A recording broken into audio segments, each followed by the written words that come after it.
Winston and Poppy, the cheetah cubs, have been causing concern since they were born at the park back in the winter. They're now 9 months old. They're incredibly fast and incredibly curious. Two natural instincts that are currently causing all sorts of concern. The problem is the keepers have no idea what they're going to do or where they're going to go, and with hundreds of thousands of visitors and their cars expected this summer, the keepers have to find a way to control them.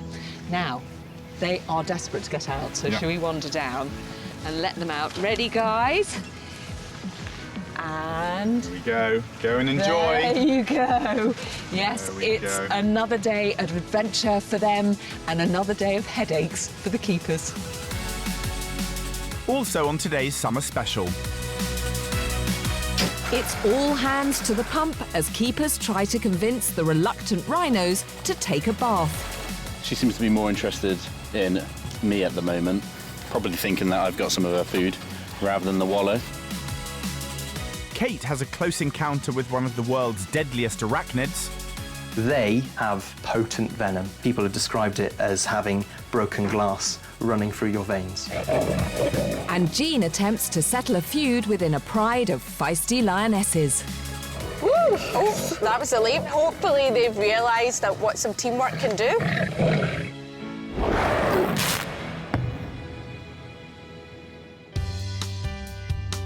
Summer is a time of plenty.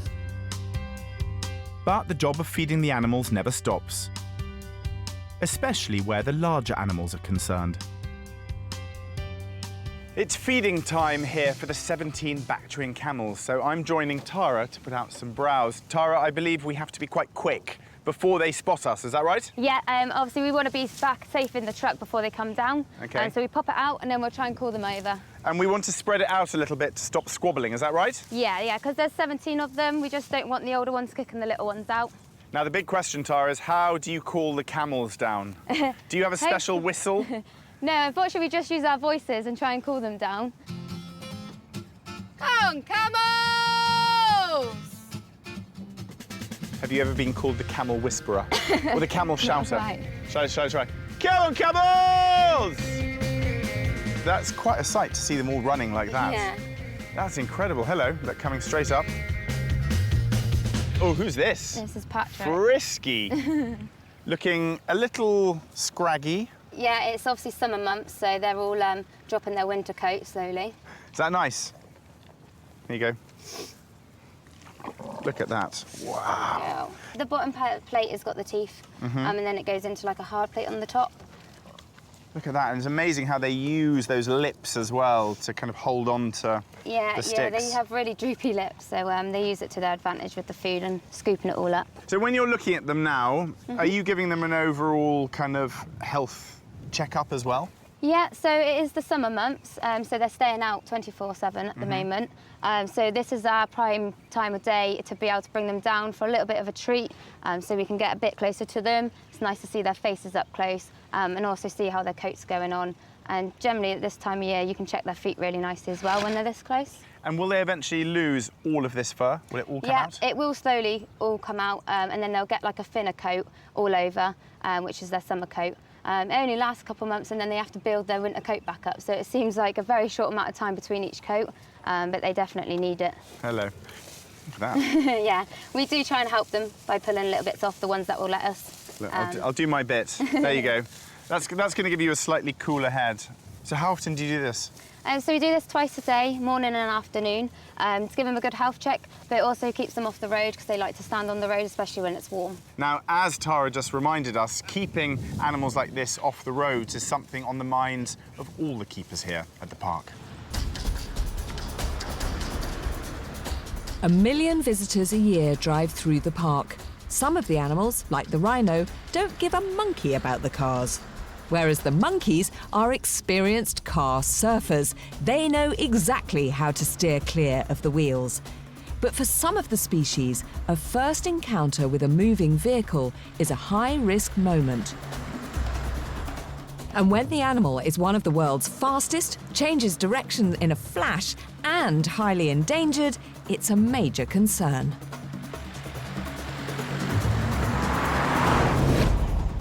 The cheetah cubs were born during the winter months. Since then, they've been kept in paddocks away from the drive-through safari. But from tomorrow, they will be the star attraction for the summer season. Today, the team leader, Amy, is planning an exercise to try and help them deal with cars. So this is sort of the final step before they're out with the public. So it is really difficult and very nerve-wracking, really. A group of keepers have volunteered to pose as visitors. Cars are all ready. I'm ready. Cheetahs are ready. And we've got people on the gates ready to operate those as well. So all ready to go. The drivers are on red alert. One wrong move and the cubs could end up under the wheels. Wilma! Good girl. Go, cubs. Yeah, do you want to head on in? Okay. So the cars are just about to head in now. Wilma and cubs are just heading down towards the gate. It's an important training exercise for the gatekeepers too. They need fast reactions to deal with these high-speed cats. You can see how fast they run around, and we have to be always concentrating. The animals can be, they'll go from one end of the section to the other in such a short space of time. So being on the gate and operating the gate is such an important job, knowing that the animals could run down towards your gate at any time at all. We're going to have to be sort of really on our toes. The cats keep gathering around the gate, manned by new keeper Norbert. Wilma's actually walked off the other way. Yes, they're fairly close. We've got cars coming through, and Norbert will keep an eye on them all the time as well. Got a bit closer to the gate, so I'm between the cheetahs, so if need be, I've got time to react and try and block them as the cars come through. Suddenly, the cubs make a dash for Norbert's gate. Norbert shuts the gate just in time. Now it's Wilma's turn to play up. We've got Wilma actually a bit interested in the car. This is one behaviour we definitely do not want. Wilma! Good girl. But that's something we definitely don't want the cubs to try and do with public vehicles. Or any vehicle for that matter. So that's a behaviour we definitely have to stop straight away. She hasn't done that ever before. The practice session hasn't really gone to plan, but time's up. Tomorrow, the gates open for real. Wilma, Poppy and Winston will be released amongst the public. But how will they react?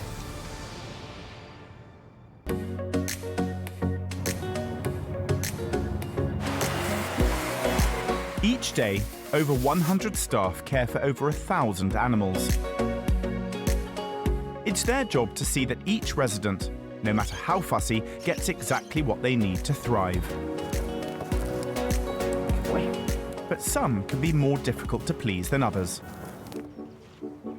Meet the park's 4 southern white rhinos. 18-year-old male Njanu and females Rosina, Marashi and Aboon. In this group, it's the girls who rule the roost. Rosina is the boss. Marashi, grumpiest, and Aboon is the youngest and most lovable.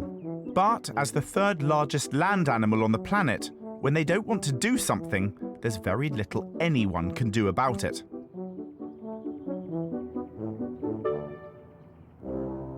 Come on, boy. Rob is the rhino's main keeper. Good lad. Every morning, he has to wake up these giant creatures. But, like most teenagers, rhinos aren't great in the mornings. Someone's grumpy this morning? His next job is to give them all a quick health check. The reason we check over their skin is because sometimes the rhinos can get some grazes if they've been fighting like they tend to.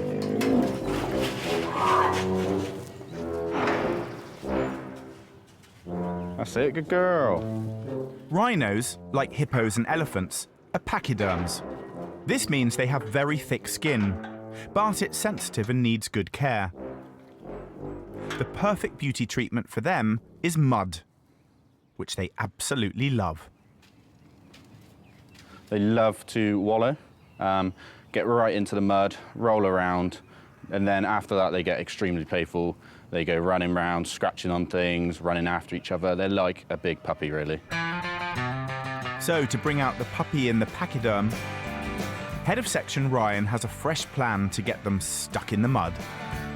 As they don't have a bespoke wallow in this area at the moment, we're just going to put something in to make sure that they can wallow and take care of their skin by themselves, hopefully. In the wild, rhinos make their own wallows by digging their horn into the ground to make a hole. This quickly gets even bigger by rolling their 2 tons of body weight around in the soft ground.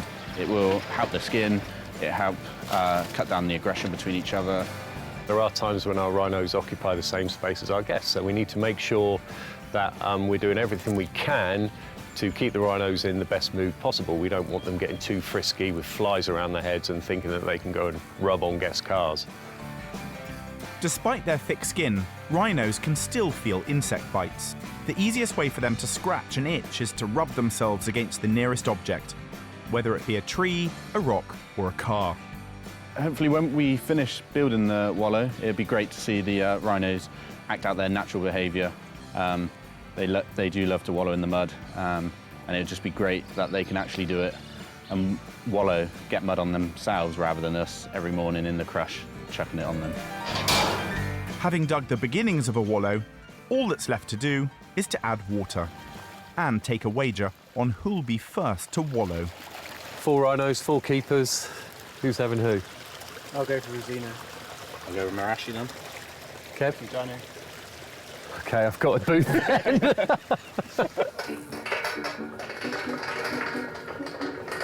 The rhinos seem eager to explore the addition to their enclosure and head off to investigate their wallow. But who will be first to take the plunge? We have a boon here. She seems to be more interested in me at the moment, probably thinking that I've got some of her food rather than the wallow. Go have a wallow. Aboon and Njanu edge a little bit closer, but Marashi and Rosina are nowhere to be seen. I had Marashi in the sweepstake, so she's still down on the sand yard at the moment, so it doesn't look like I'm going to be winning this one anytime soon. Boone is the first in, surprisingly of all, so Ryan may take the sweepstake on this one. Well, she's technically in, but she's not wallowing. I was hoping they would go in. We haven't got the real sunshine, which they really love to get into a muddy wallow and get stuck in. Perhaps it's not the weather to wallow. It looks like none of the keepers are winners today. Let's go double or quits on next time. Yeah, good shout. We'll be back later on to find out whether any of the rhinos take the plunge.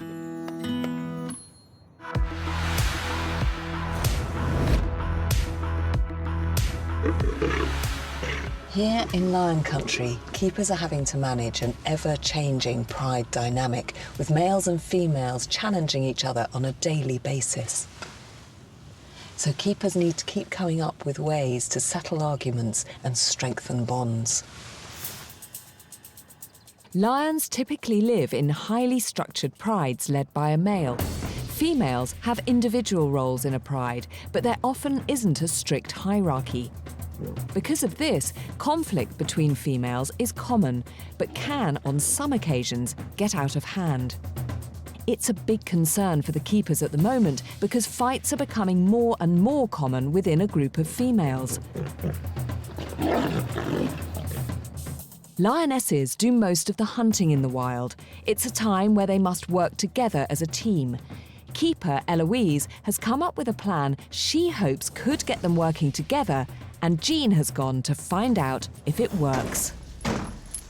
Now, this is quite a serious problem, Eloise, because your pride has been squabbling. How are you going to sort it out?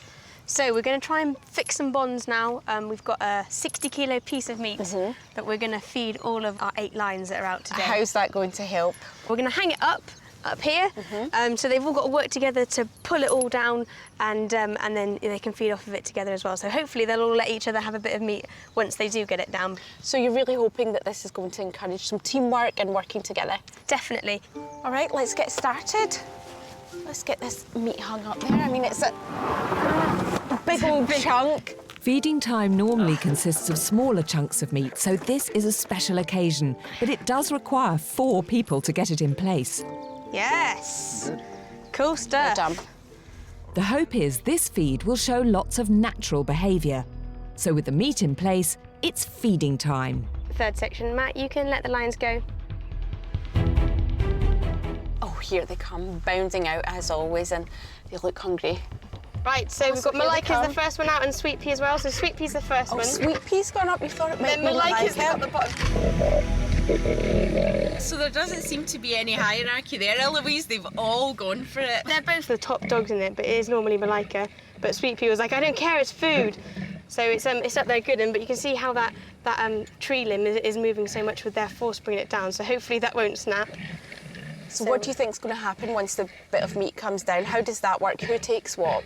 Well, normally out in the wild and also in captivity, we find that they all go for different parts of the body. So, for example, Malika might want to go for that really meaty bone at the top, and some of the smaller females who are, you can see they've just ripped some bits off and they're just happy eating on the floor. So they all have certain parts that they like to go into. Oh, they pulled it down. So they've just pulled half of it down. So they've obviously ripped the meat from the rib. So is that some of the smaller lions that are sharing the ribs? So you've got Sweet Pea, who's still a big lioness, and she's got a couple of the smaller ones with her as well. She's the one that's holding it down, and she's the one that's grumbling the most because she's like, this is my food. So they're still having that tug of war over that food. You can see they've got their claws in it. Malika's now come on top, seeing if she can do anything from on top. Smart lion, yeah, So, she really wants that. So she's that matriarch, and she's that clever one. So she's just going to try and rip it from the top. Oh, she's a bit wobbly. It's amazing how that's played out, because even though they all went for it initially, once the meat started being separated, they did fall into their roles almost. Definitely, definitely. Half of it's fallen down, you've got half of the group eating that half, and then the other half trying to get at that another big bit on top. They obviously wouldn't get an easy meal out in the wild, so we want to try and replicate that and try and get them running and using all those muscles and have all of those thought processes. You can see how they're all sort of trying to figure out, how can I get this down and beat the other person? They're acting as they would if that was a buffalo in the wild, really. Definitely. There's definitely some squabbles. I mean, we can hear them, but do you think this is doing what you wanted? Is it sorting out some relationships and bringing them closer together? Yeah, I hope so. It definitely looks like it. I mean, you have got a group of 4 happily eating on a piece of meat together on the floor there, and then the other 4 are happily trying to get the other stuff. They're not all fighting off and pushing the others out, so they're all trying to work as hard as they can together to eat that food and bring it down. And although we can see little fights here and there, I think... Woo! Oh, that was a leap. I think hopefully they've realised that what some teamwork can do. Definitely. They sort of want to get their own bit of meat, but then hopefully working together to bring that food down. Well, it's great. It's always good to see the natural behaviours that you would see in the wild, and I think a pride that eats together stays together.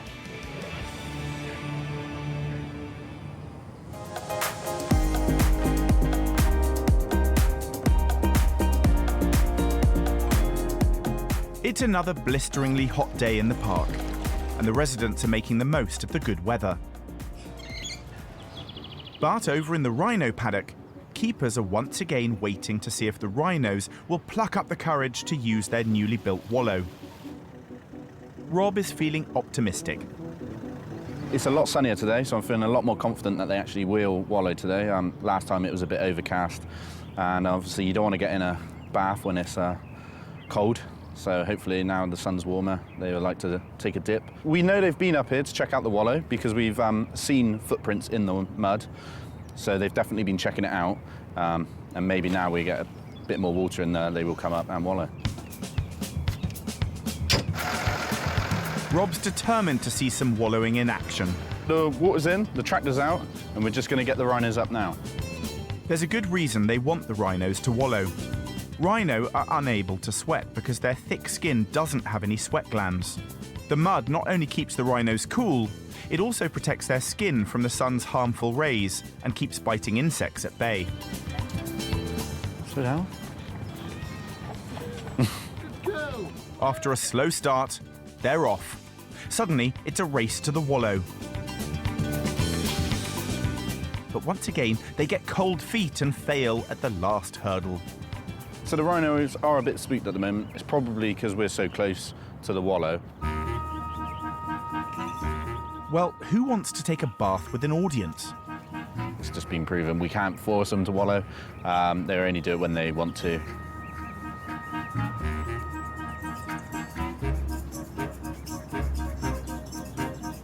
So it may be that the rhinos don't actually use this wallow at all. The rhinos do like to make their own. So it's what they would do in the wild. They'd stick their horn in, dig out a bit of dirt that's wet, and then roll in it. And slowly over time, it gets bigger and bigger. We're going to keep a close eye on the wallow, and we'll be back the moment they get in. If they get in, of course.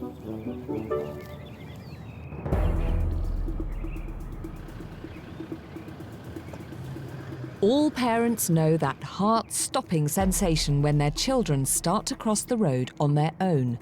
But at least they can be taught the Green Cross Code. Preparing dangerous wild animals to face traffic is not quite so easy. Today, the 6-month-old cheetah cubs, Poppy and Winston, will come face-to-face with members of the public driving through their enclosure. For the cubs going out for the first time, it's huge, absolutely huge step. This is what we're all about. We're a safari park. The public come through, they want to see the animals really up close. We're always vigilant, we're always keeping an eye on, always having to concentrate at all times because anything could happen in a split second. So everyone has to be on their toes at all times, and we'll see how it goes when we're in there patrolling them. A long queue of cars is waiting to be let into the safari park. Lock 4, lock 5, cheetah on the way out. It's time to release the cheetah. Sprinting past. And for them to meet their first paying guest. So yeah, first cars are centering now.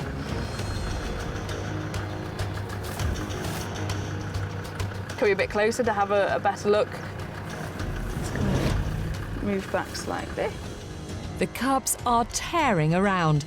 Anything could happen. Oh, they go so fast, just like that, split second, and they're off. They could easily just go across the road right now. New signs have been put up in the enclosure to ensure drivers take extra special care. Hopefully, with the signage as well, the public will understand that the cheetah cubs are out and they'll sort of watch their speed a little bit, because the last thing we want is them to be hit by anything. But Amy knows just how easily that can happen. Probably just sprinted straight past, across the road to go and see Mum. But it was great. The car, I think, noticed something whizzed past them and stopped.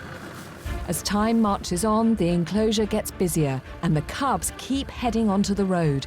Amy has called in more keepers to help protect the cubs. Ooh. That was close. We've got a few cars in here and having to keep an eye on all of them at the same time, making sure that they don't get too close to the cubs in the road. Running past the cars like they got no fear. Suddenly, Wilma takes an interest in a particular car. Amy must get them all back onto the grass. Come on, Poppy. Go, go. It's all go. But it's not long before Winston appears to be copying Mum. Then Amy realises what he's doing. He was actually staring at his reflection. He obviously thinks there's another cheetah, which is really, really good to see. But obviously we need to stop that.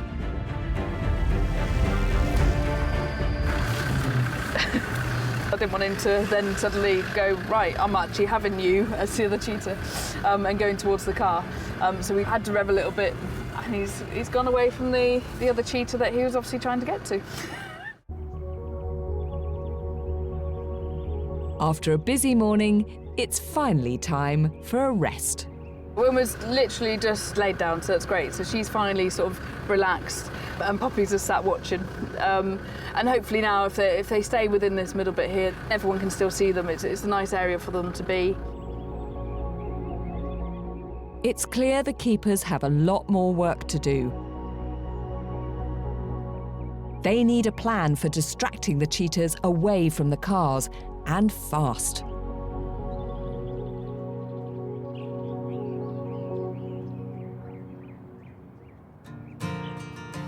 We're now heading back to the rhino enclosure because we've just had some potentially exciting news. Rob, the whole team have been waiting to catch the rhinos in the wallow, and I'm hearing today might be the day. Is that true? Hopefully. There's been a couple of times we've missed them. They've been so sneaky. I mean, we're around the park all the time and they've got in and out, but our cameras have never been there to catch it. Yep, yeah, so they literally only spend a couple of minutes in it at a time. That's why, yeah. So with this weather today then, do you think a little bit of rain, getting the mud nice and soggy will be perfect condition for them? Yeah, I think that's what's happened. The mud's really soft at the moment. They're already wet, so they don't mind getting a bit wet jumping in. There's definitely a couple of them being in there. I can see by their skin it's nice and fresh, nice and wet, nice and muddy. Yeah, so it looks like we've got a Boone just having a look. Whether she wants to go in or not is another question. She's having a little sniff. Hopefully she'll cover herself. There she goes. She's going down now. There she goes. They got in the wallow. Perfect timing. So what does this do for them? I know it's a little bit of grooming. Yeah, so it also helps any parasites they may have on their skin, any flies, it helps keep the flies away, and also any cuts, it covers them. So when they've been fighting, they have open skin, this helps cover it and acts as a natural plaster for them. So it's very important for them now. Yep. A Boone's just planked herself down there. She looks as if she's relaxing. Sometimes they don't go fully over, so you can see in Janu, he's gone in, but he hasn't rolled right over, so Yeah, he's he's got a kind of line perfectly. Half covered, Yeah. yeah. They seem quite lively after that. I saw a Boone almost skipping along here. Yeah, sometimes they get very playful after wallowing. Why? I don't know, to be honest. Once they get back up again, they get really itchy, they just start running around and playing with each other. Happy that they've had time in their wallow, could I that think be it? so, yeah. I think they're happy for bath time. That's what we like to see, good happy rhinos covered in mud. I have noticed that the wallow you made was a little bit smaller, so they've made it bigger just naturally by being in there. They've made it their own. Yep. So we started it off creating a little hole, filling it with water. They've realised now that actually we may not fit in that hole, so they've made it to their size. They've made it bigger, spread it out. Yeah. Yeah, and do you think you could get 4 of them in there at the one time? I'm not sure 4 of them at this Maybe time. not. Possibly 2. Well, it's great to see that they've taken to it and really made it their own, and they're enjoying it. Yeah, definitely. Now, Rob, this is very important because there was a bet made about who would go in the wallow Yes, first. there was yeah. a bet. So who won? Who went in first? Kev won because it was Njanu that went in first. Rob, I am so happy we finally get to see the rhinos wallowing in the mud. Yes.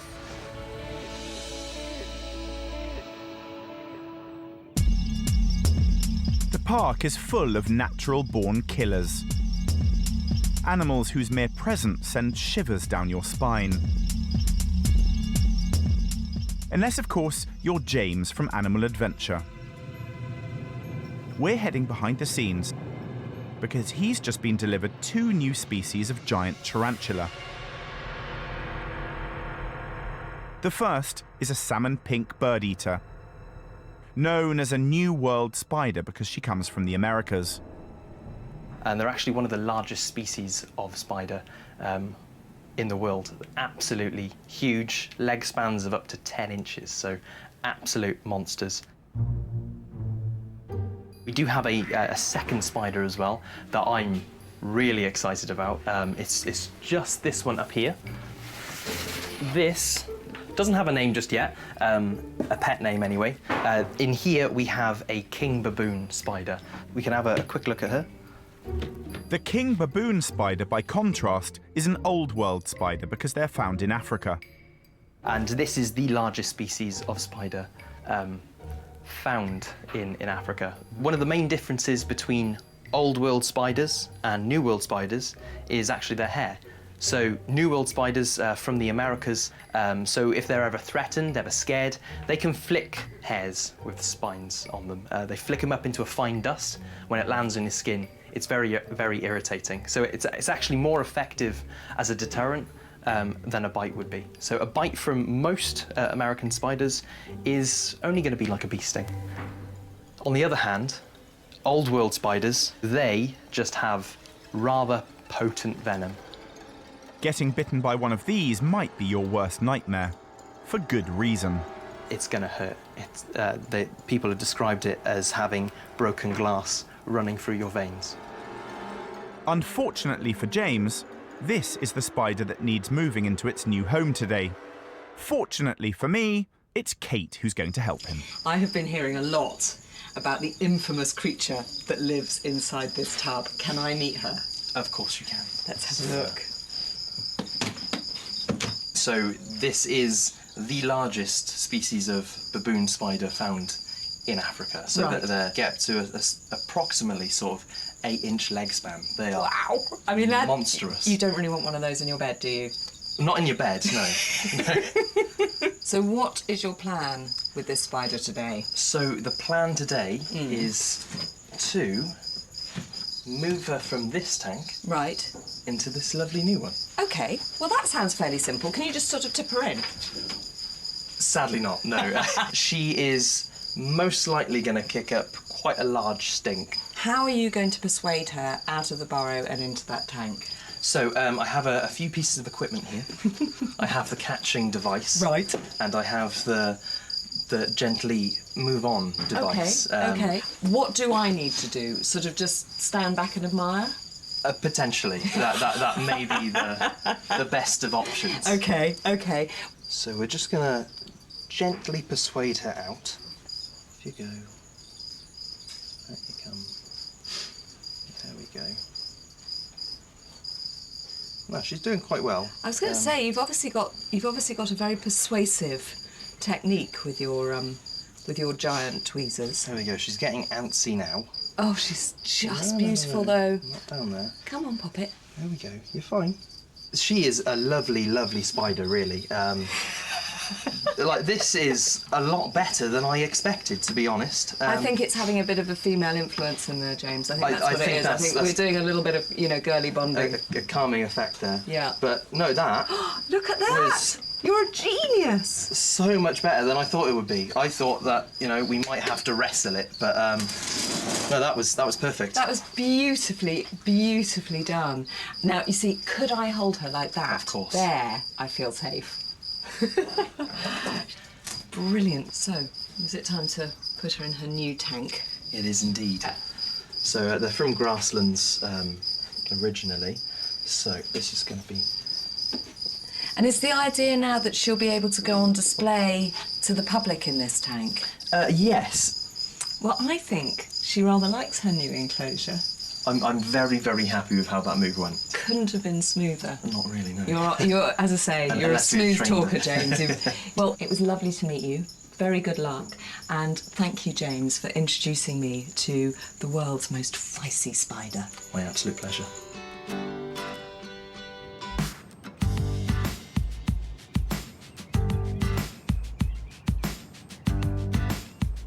Feeding the 140 macaque monkeys here is a relatively straightforward process. You just scatter the food. Here you go! Come and get it! Then Phil, the troop leader, comes in to take his share before the other monkeys join in. But there's another primate that requires a little bit more precision with its mealtime. These are Longleat's family of marmosets. In the wild, their favourite food is tree sap, which they get by chewing holes in trees with their specially adapted teeth. So how on earth can keepers recreate this behaviour in captivity? Well, Nick is carefully crafting some new feeding devices. Jean has come to find out what the monkeys make of the gum logs on their very first outing. So we've put some marmoset gum in here. Yeah, this is marmoset gum, so Okay. it's a replacement for the tree sap they would naturally eat in the wild. And basically we've just got some holes in to encourage them, and we're going to fill it with gum. Okay, let me put some in here. So what are you hoping to see when the marmosets see this gum? Well, what we hopefully do, we've got some big holes, hopefully they're just going to go straight for it. It's a nice easy reward for coming to the round here.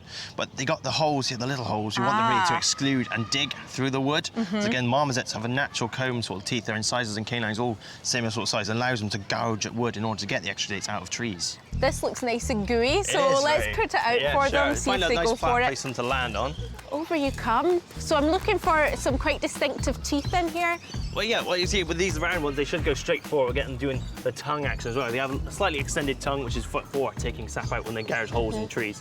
And they're eating together, is that the way they would eat in the wild again, as well? It's a family groups? troop, and they will all forage together. They'll find a big tree, just crowd around it when they get the sap going. Now, they're really distinctive looking animals, so tell me a bit about where they're from. Yeah, it's called marmoset are from Brazil. Again, these guys are renowned by their white tufts.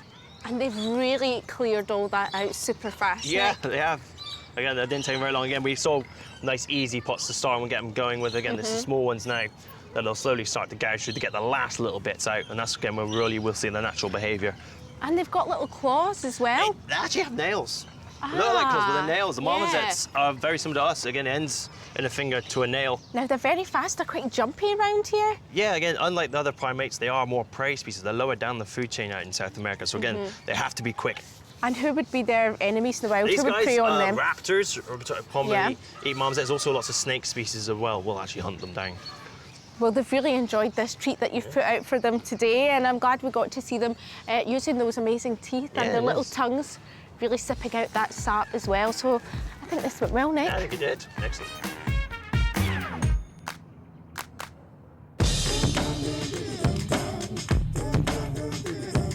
Enrichment is used for many different reasons all over the park, but it's rarely been more important than today at the cheetah enclosure.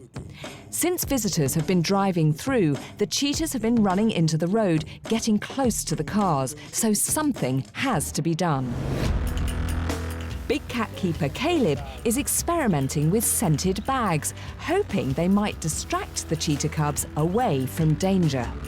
From experience, I know that most of the cats like lavender, so it's always a good smell. It tends to have a calming effect on the cats as well, so they tend to roll over on it and it tends to relax them a little bit. Catnip as well provokes a reaction from the cats. Some cats are indifferent to it, some cats relax around it and others get super excited by it. A prey species urine as well is always excites cats as well and tends to get them into sort of hunting mode, so to see which one they prefer. Caleb's hoping his range of perfumes will do the trick. When we're really busy, it's really good to be able to focus the cat's attention, so hopefully Wilma and cubs, we can keep in one spot or we can keep them away from a gate or something so we can open it to let the traffic through. Hello, little ones. Got a new toy for you today, Poppy. Caleb has used scent bags with other big cats before, but it's the first time he's tried it out with the cheetahs. It's really exciting to see what they're going to do and just to see how useful it could be for us as well. It's super exciting. As the cars enter the enclosure, Caleb is ready to get his smelly test underway. You can let them go when you're ready. So the cubs are coming out. I wonder which one they'll go for. The cubs seem interested in catnip, it seems, and Wilma's sniffing the hoofstock wee bag. The donkey urine is first to get more than a sniff. I think they think there's something in there that either they can eat or they can hunt or play with. They're getting their claws stuck and they're sort of having a mini tug-of-war. So far, so good. The scent bags seem to be stopping the cubs darting into the road today. Winston, he's got the lavender bag. He's actually smelling it, so it is serving its purpose. You can see him almost wanting to roll under it, so I think he's actually quite liking the lavender. As more cars and even a coach flow through the enclosure, lavender is still holding the cubs' attention. The lavender bag is a really good distraction for the cubs. They're both focused around it now and they're both interacting with the bag and sort of playing with it and lying down next to it. So it's probably the bag that is giving them the most distraction at the moment. Hoofstock, it distracts them, but it does get them very excited as well. So I think that bag may cause them to get more excited because they think they can eat it or they can, you know, there's something there to hunt. So what they're doing is they're biting the bag and trying to scratch it with their back legs to get it open. So that is a signal that they're thinking it's alive a little bit. In the wild, this would be the age where mum might bring something back that's partially wounded for them to sort of figure out if they could kill it or not, something small. And then over the next couple of months, they just try and sort of learn how to cope with prey and then start hunting themselves. So they're just developing those skills that they need to survive in the wild. But it doesn't take them long to get drawn back to the cars. One of the cubs is just starting to see its own reflection, so that's another problem we have with them. That's a real success though, because the cub saw its own reflection and then realised that the bag was still there and went straight back to the hoofstock urine bag. So even if it just, you know, can distract them back away from the traffic if they go near them, it's done its job. So I think as they get older, I think the cubs will start to learn that they don't need to run through the road, and they'll start, you know, changing the way they do hunt things. They've got a sort of a boundless energy at the moment. Then Winston suddenly speeds out into the road. God. That was close. The scent bags have helped, but the keepers must hold their nerve, rely on their joint experience, and of course, Mum. Yeah, it's definitely working to a certain extent, and we just have to rely on Wilma looking after them and, you know, calling them back from the road, hopefully.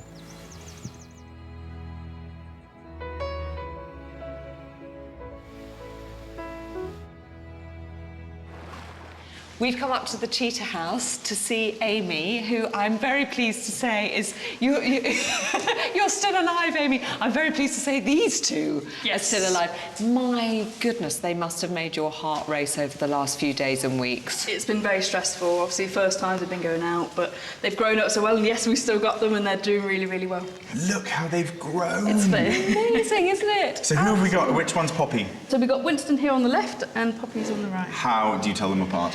The tail is the easiest way to tell them apart. So you can see Winston's got really defined rings on his tail, and Poppy's more sort of blocks rather than defined. Oh, look, suddenly you're popular, Kate. I know. I'm not sure you two little monsters deserve this, having put Amy through so much worry.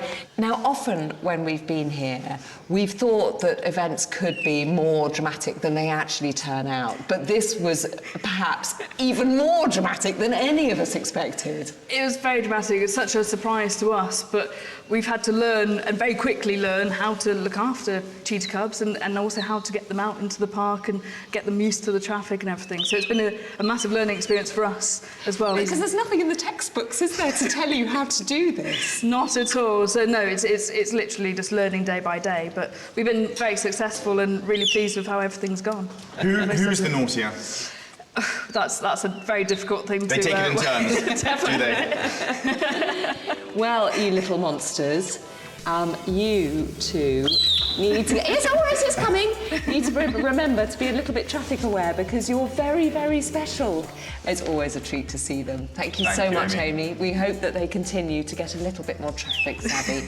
Sadly, that's all we've got time for today, but here's what's coming up on the next Animal Park. Kaiser, the poorly giraffe, has everyone worried. Probably one of the most popular characters in our group of giraffe, and it's really hurting everyone. Jean's with the anteaters, but there's no holding back once they hit the bottle. She's going to lick it clean, I think. Maybe baby? Could it be the patter of panda feet? It really is just guesswork, so it could be any day. Nest cam is set. I particularly do get quite excited when it's breeding season. But who's in the egg?